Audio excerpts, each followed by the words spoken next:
Bismillahirrahmanirrahim. Nodir hikoyalar.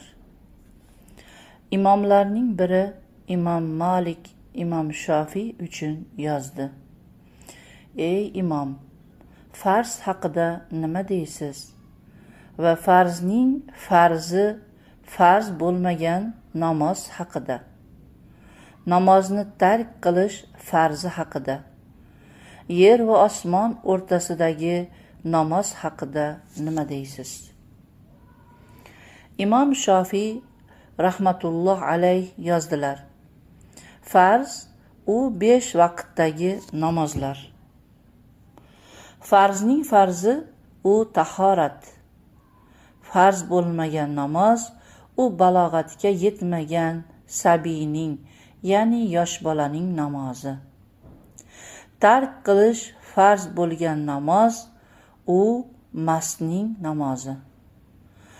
Ammo yer va osmonlar o'rtasidagi namoz u Sulaymon alayhissalomning namozi.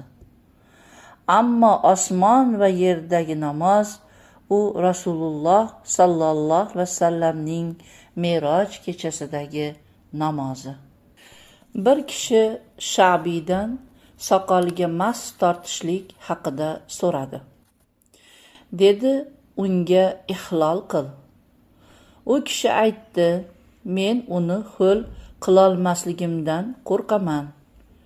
Sha'biy dedi, agar qo'rqsang, tunning boshida uni yuv. Bir kishi Sha'biyga bir kuni keldi va dediki, men bir ayolga uylandim va uni cho'loq holda topdim. Men uni taloq qilsam bo'ladimi? Sha'biy unga, agar ular bilan yugurib musobaqalashishni xohlasang, unda qaytarib yubor, dedi. Bir kishi Abu Hanifaga kelib so'radi. Agar to'nimni yechsam va anhorda cho'milsam, qiblaga qaraymanmi yoki boshqaga?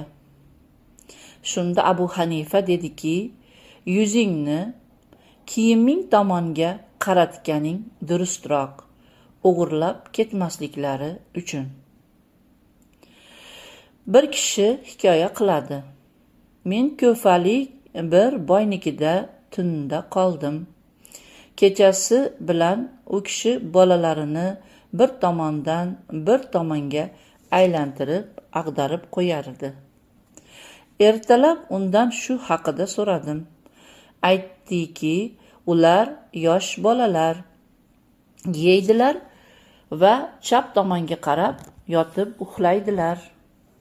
Taomni hazm bo'lishi oson bo'ladi va och holatda tongni o'tkazadilar.